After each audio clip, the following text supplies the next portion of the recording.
Okay, hello. My name is Jenna. I know that my name above probably says Benna, but if you switch the first two letter or the first letter, that's actually my name, Jenna Benjamin. Um, I am here today to kind of talk a little bit about some areas of the body that we might be struggling with during our quarantines. Some of us have probably been spending a little bit more time on the couch. Some of us have probably been getting a little crazy. My puppy is very thirsty right now. Okay, thanks, eggs. I'm glad you got enough water because that's a really important thing too. Make sure you drink a lot of water. Okay, so some of us have maybe going a little bit extra hard in some of our exercise routines and maybe pushed it a little bit much. And some of us are probably just really stressed out being like this all the time because it's a really stressful time, whether you're actually home, like hanging out, feeling crazy about, hi, the world is a little bit crazy right now, or if you're at work all the time, which bless you, thank you so much if you are working right now. Like, you have no idea how awesome that is. As someone who wishes they could be working a lot right now, I can't. So thank you. So I'm gonna first kind of talk about a little bit what the neck and shoulders. That's an area that a lot of people seem to really struggle with, and I know personally that's an area I've been really struggling with myself lately. So the neck and shoulders are really kind of a tough area because they get a lot of attention when we do a lot of things like this. And as a society, we do everything like this. There's nothing we do that's not like this. So some things that we can do that will kind of help are trigger point work. Trigger point work is really easy at home kind of pain management that I really like to incorporate in my massage sessions with clients.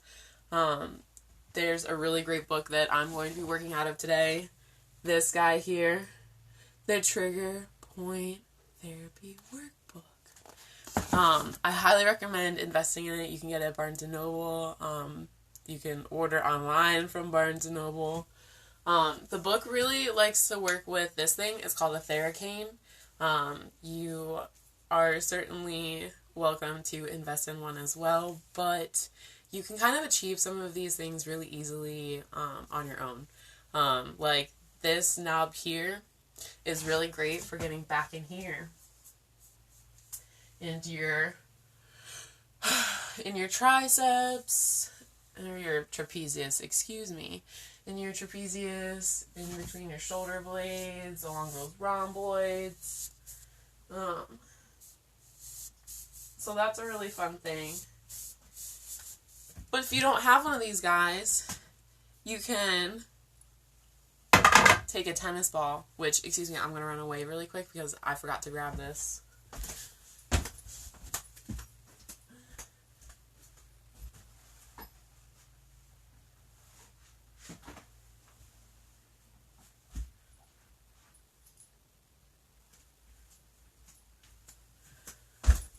Okay, so I couldn't find the ball, but I did find my dog's Kong.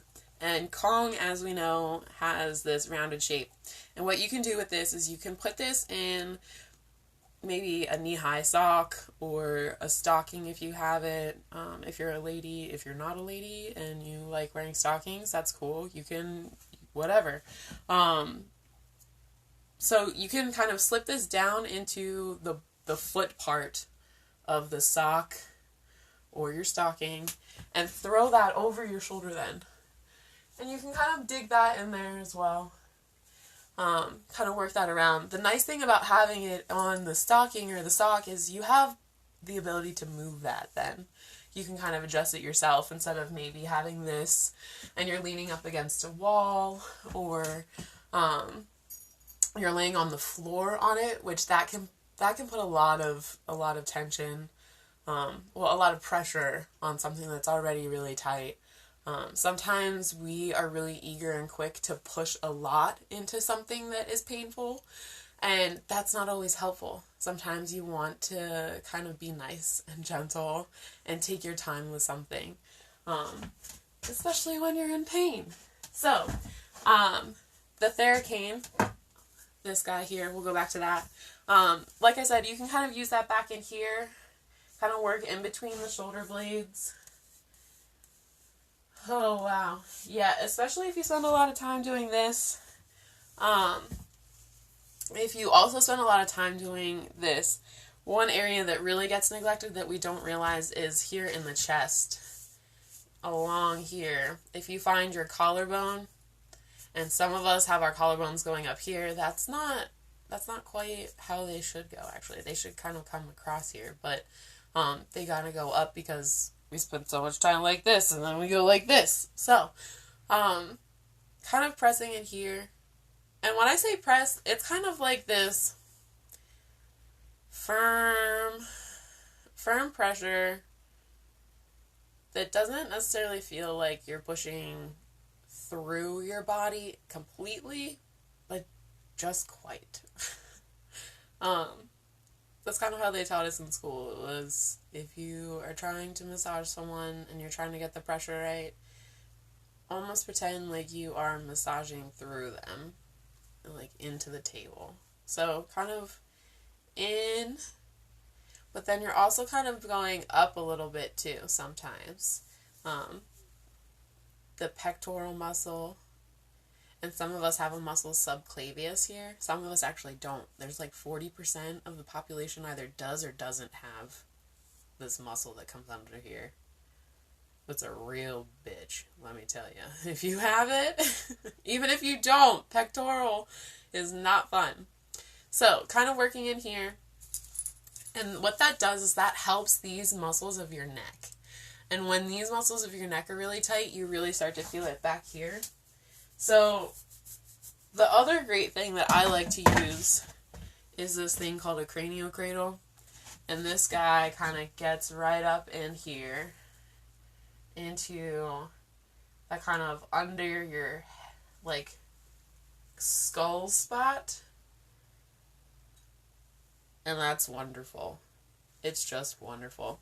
If you don't have a craniocradle, the thing you can do at home is to kind of lay on your back, preferably on the floor. That's a firmer surface. Kind of interlock your hands like this and use your thumbs. And kind of dig around in there. And when you're resting on the floor, that gives you a nice little thumb point, which is what this part of the craniocradle is called. So kind of digging up into the head a little bit, you have a lot of your muscles in your neck attached right here behind your ear. And so when that gets really tight, it just makes a whole lot of fun stuff happen. Your balance can get real crazy. You can get dizzy a lot. Vertigo can happen because it's starting to affect your inner ear. Oh man, if you have any questions, please put them in the comments below. I would love to see what everyone is kind of struggling with, because I know what bothers me, but I don't know what bothers you. Kind of going along with the rest of the neck and shoulders, if you kind of turn your neck this way, if you feel here, that is your sternocleidomastoid, your SCM, and you should be able to kind of grab it and pull it away a little bit. This makes me want to throw up. I'm not gonna lie, you guys. It feels awful because it's so tight, but also it's by your throat, and that feels weird. But it feels so good when it's all loose. It feels so good when it's so loose. I'm not... For those of you that spend so much of your day like this, you will understand. Don't forget to make sure you get the other side as well. You know, you might be one side dominant, but the other side still gets affected. And as you know, like as we said, like if everything is stuck here and it hurts right here, you're gonna feel it right up in here. So I'm gonna kind of move down to the shoulders here a little bit more as well. Some things that you can do if you have the craniocradle, you can kind of use your knobs to kind of dig in here. If you don't have a if you don't have a Theracane, excuse me, clearly you can tell which one I love more, the craniocradle. If you don't have a Theracane, you can kind of take your fist and this part of your knuckles and scrape up in towards your neck.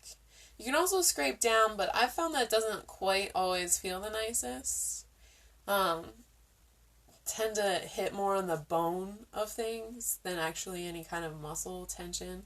When you kind of coming in here, you can also kind of come across the back, across the top of your shoulder.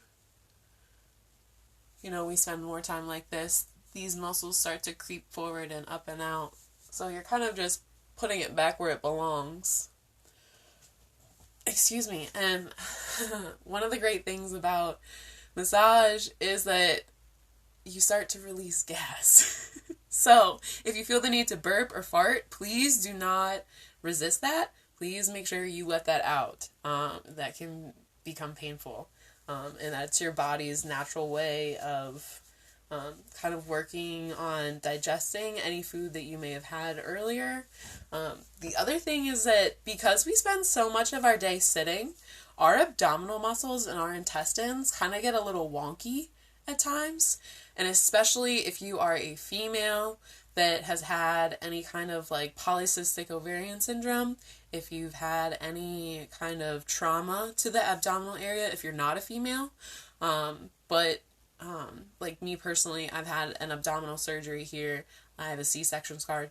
I don't have a child, but say you did have a child, or if you, I don't know if you know that, but they take your intestines out and then they just put them back in. Not how they were before, but just, you know, it's generally fine and you'll be okay. So you kind of get some weird kinking going on there, and that's not fun. So when we spend so much of our day sitting, that also affects the front of us. And when you start working on some of this area, that starts to kind of alleviate some weird belly tension that you might have as well. And especially because most of us, wow, so many of us really just crouch in and like close off your power chakra right here, your third chakra. So most of us are giving away power or not using our power in our day, and that really does start to mess with your belly. So please, if you feel the need to burp or fart, let it out.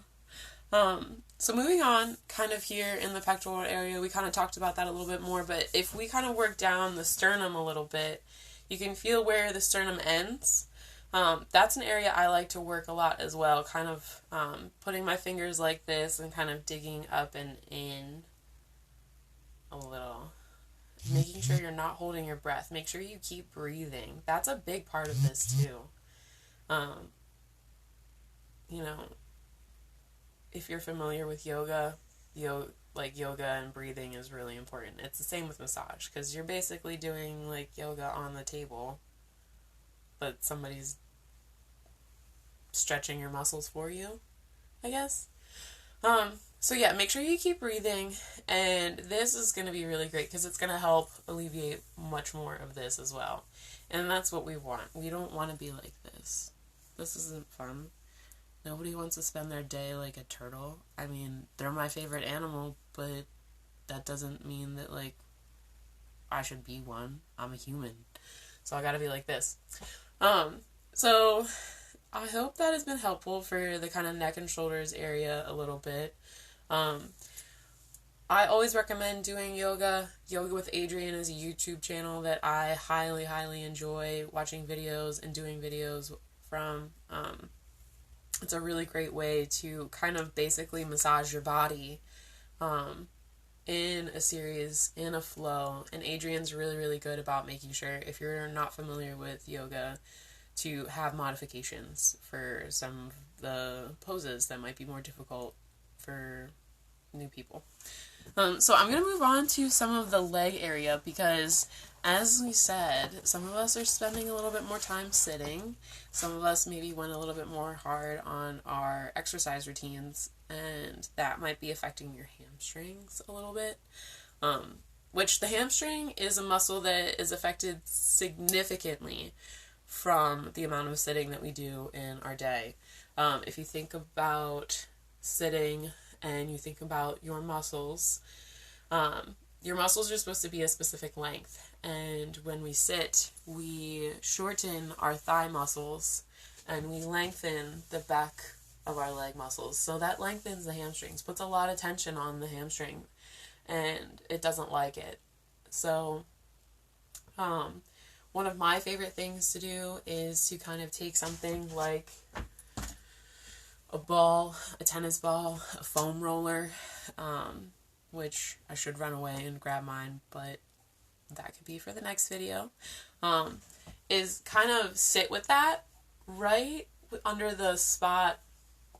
If you feel on your butt cheek here, you can kind of feel where there's bone, and then it kind of moves towards muscle a little bit.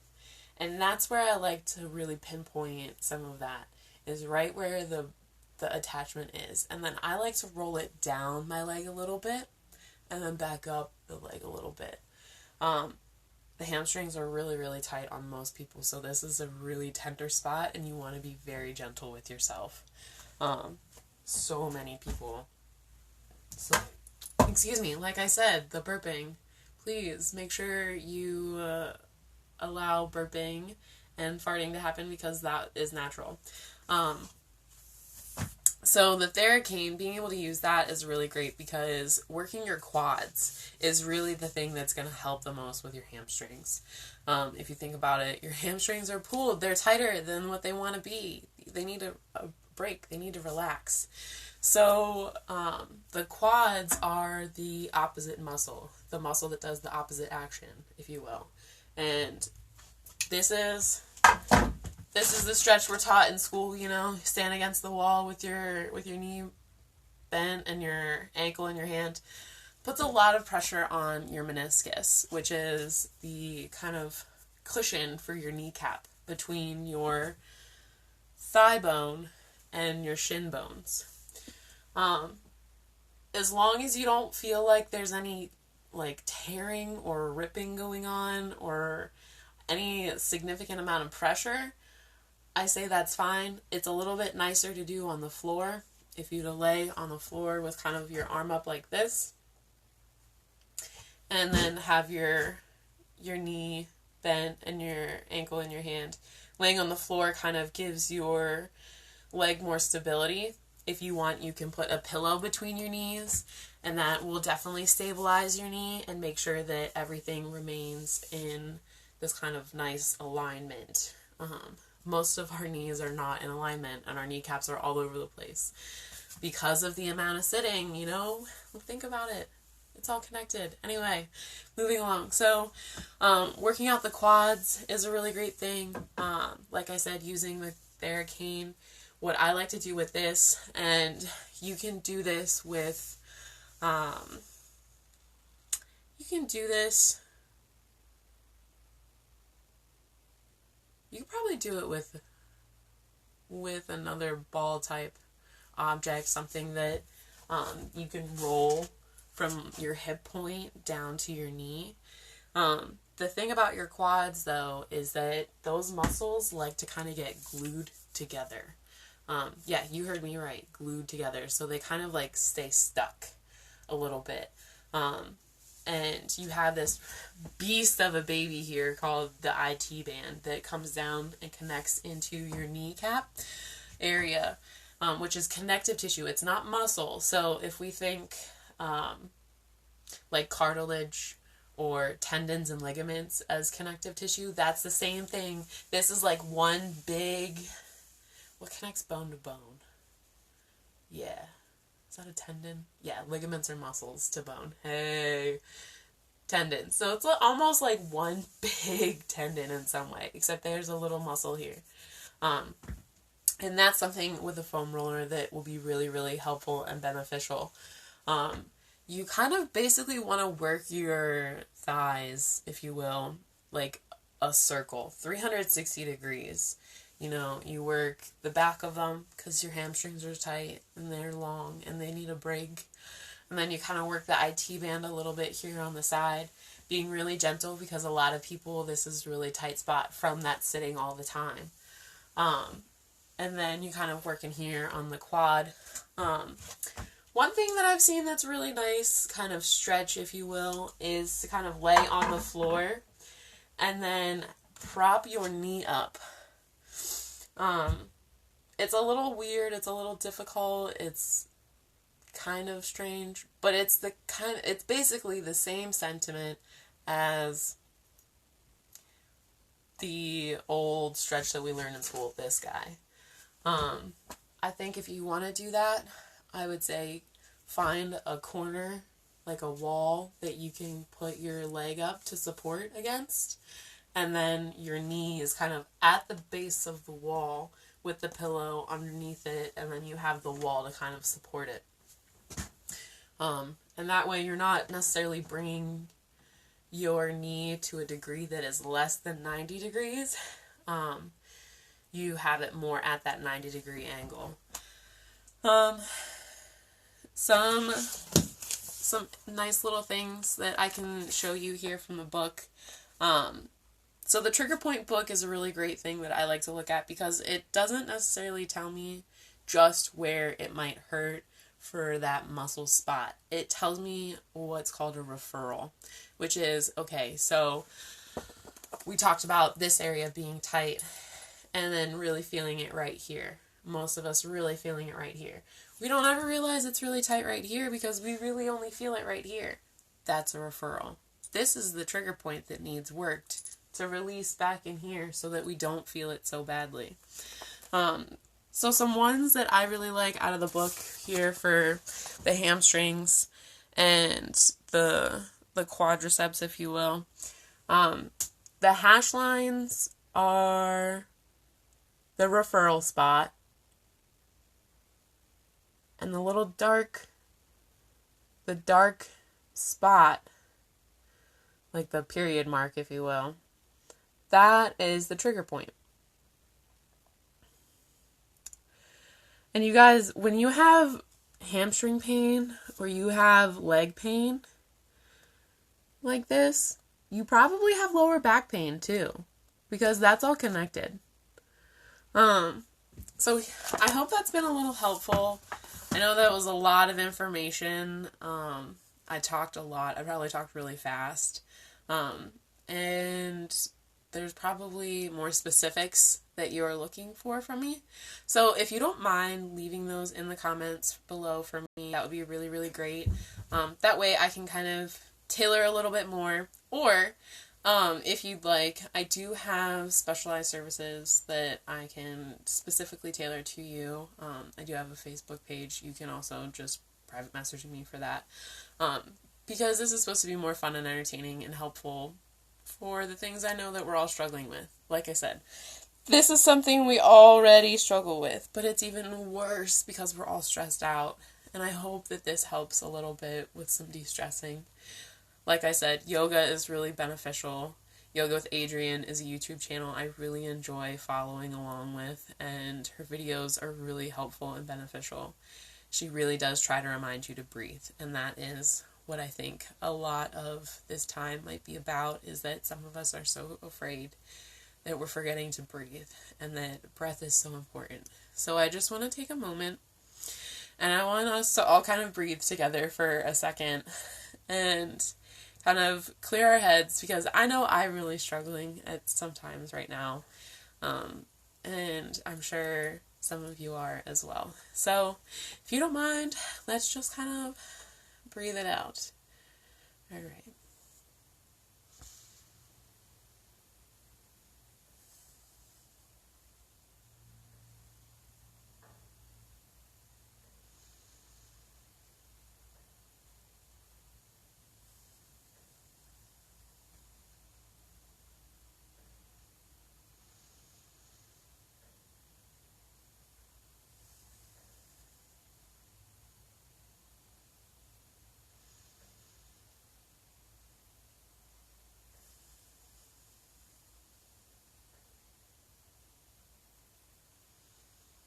Alright, everyone. Thank you so much for joining me here in this space today. I hope that this helps a little bit.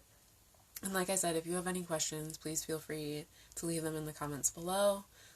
If you'd like more information about specialized services or sessions, also privately message me or leave them in the comments below. I can send you information. Have a good day, guys, and don't worry, there is an end. All right, bye-bye.